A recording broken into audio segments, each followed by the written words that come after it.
So Tim and I thought we would have a short dialogue, maybe 10 minutes, exploring a certain question, because the whole Human Wisdom project is built on asking questions, on inquiry. And we thought we haven't prepared this, but we thought we'd talk about freedom. And Tim, what question can we ask to get the ball rolling? Well, I think with so many of these things, the question is, maybe how do we define freedom? What I'm hoping we can talk about, just because it speaks to my heart, is more the freedom of being than the freedom of doing. My sense is that we are all constrained to some extent in terms of what we can do. But I think that there is an unlimited opportunity in our being. I'm wondering what you think about that. Well, the popular definition of freedom seems to be, firstly, to live in a political environment where you can do what you want, and you can say what you want, and to not be in prison, I suppose, is a way, not be politically in a prison or. But even if you live in a country which is politically free, the question is, do you live with freedom, in freedom? And what are the things that get in the way of that freedom, living with freedom? Yeah, I mean, to me, a wonderful example of that is a man's search for meaning, Viktor Frankl, and being a Holocaust survivor and being in concentration camps, but choosing to be free in his mind. That I can be imprisoned, I can be tortured, I can, whatever, but no one can take away something that I have here, which I think is somewhere around what we're trying to access through human wisdom. Yes. To me, it always, one of the big things, if I ask myself, what are the things that get in the way of me living with freedom? First of all, I have to realize that I don't live freedom. So that's the illusion of freedom has to be understood first. Just because I can do what I want doesn't mean I'm free. See, that's the first thing. And as we begin our journey inwards, we realize actually it's our unconscious conditioning that's ruling our life. We don't have any freedom if you're not aware of it, right? Absolutely. Bob Dylan said, "Are birds really free from the chains of the skyway?" And I ask a question of my clients, simple, serious questions that say something like, if your spouse were to call you on the telephone right now, or if you're not married, perhaps your parent or a close friend were to call you and say, "Oh my goodness, we need to speak right now," how would you be in that moment? And most people say, well, I would be a little anxious or worried, or I would be I would want to soothe them and make sure that everything is okay. And it doesn't really matter what the answer to that question is. The fact that you know ahead of time how you will be means that you're acting in a conditioned response. Yes. Right? So freedom, I think in this case, might be, oh, I notice this is my normal response. Is that the response I choose? Would I choose to be different than that? Yes. Most of us don't realize that our responses come from our unconscious conditioning. Just the awareness of that opens up the door which says, yeah, you have options. For the inner city person growing up in inner city Chicago, as I was talking to somebody the other day, who's grown up with gang violence and so on. Again, having this wisdom gives you choices. If you don't live with this awareness, you've got no choices. When I speak to children, I ask them, do you want your unconscious conditioning to run your life? Or do you want to be in charge? And you want your intelligence to run your life?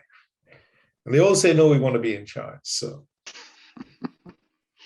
what else gets in the way of living with freedom besides conditioning, Tim? Well, the first thing that pops to my mind with that is the concept of attachment or longing or wanting or desire.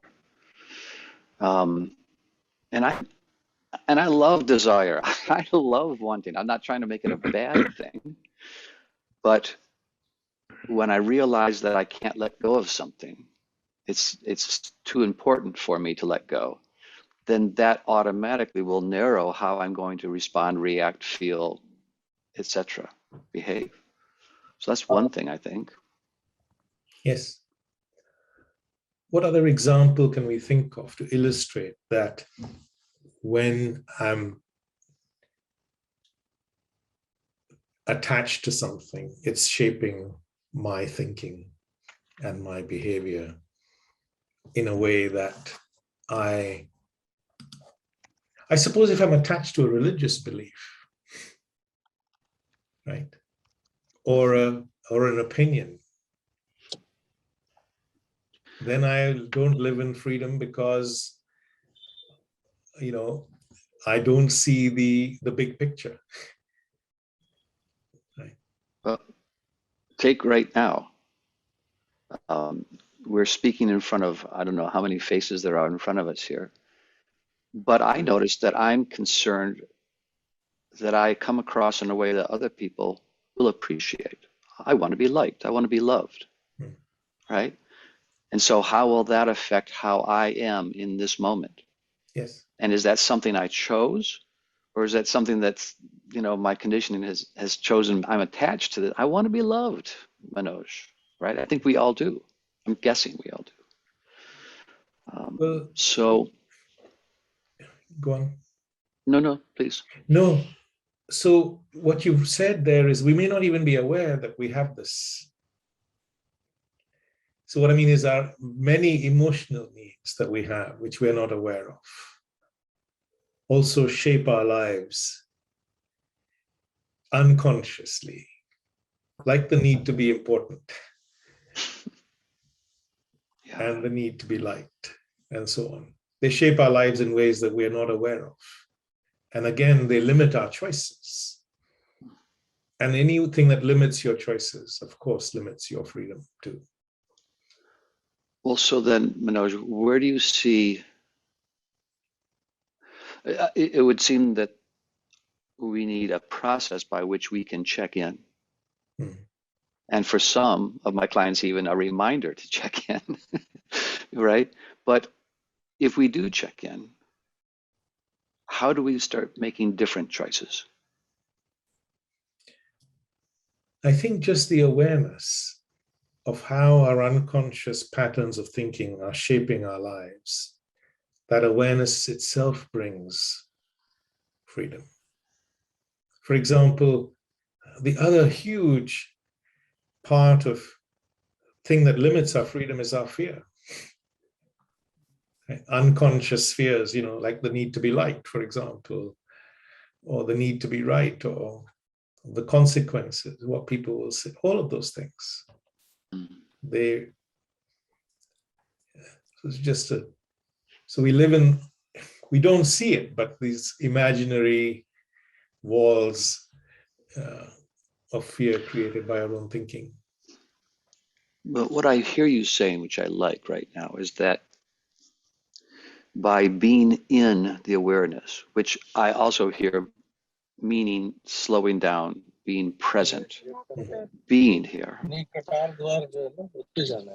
Oh, Junie, if you could mute yourself, thank you. That process itself is it sets the stage to allow shift, allow change. Yes. I heard a great quote the other day that said something that we don't need to solve conflicts as much as we need to have a conversation. Yes. So I think it's really important that, so what we're trying to do, I guess, with human wisdom is to raise or share this awareness. So help people go on their own journey of discovery. We've just mentioned a few items that, firstly, to be aware of the illusion that we're free and banish that. And then to ask ourselves, hey, what are the other ways in which my freedom is being blocked? And it's conditioning, fear, attachment. And I'm sure the list is longer. But Well, just indeed. being present, as you said. Sorry, go on. No, I think I was going to say the same thing you're saying. Please continue. No, just being aware. Mm-hmm. But maybe we should end with exploring what is it that can contribute to this awareness? Because that awareness also has many layers and many nuances. How does one become aware of these hidden patterns of thinking operating in the background? They're not easy to spot, are they? Step one seems to require a slowing down and asking, being curious. What if? Something that works for me, and I don't want to suggest that works for everybody, but if I start with the idea that everything is okay right now, that there's a beauty, a perfection, there's something like my attachments are much easier to let go of. If I don't believe that I'm in danger, if I don't believe that catastrophic things are going to occur, that allows me to slow down and be with whatever is. So for me, there needs to be a relinquishing of the needs of I must, I have to, we can't, and all the shoulds and all of that. And that allows a broader perspective. What do you think? Well, I think for me, the first step is just, I think nature is for me a really useful teacher. If I can go to a tree and notice and really quieten, the mind quietens, you start noticing the detail. And if you can look at a tree in that way, you can look at your own thinking in that way. But I think the question is the key to, like, asking yourself, am I free? It's not a question we usually ask. And then that opens the door to exploration. Okay, I think we should pause there, Tim. We could carry on.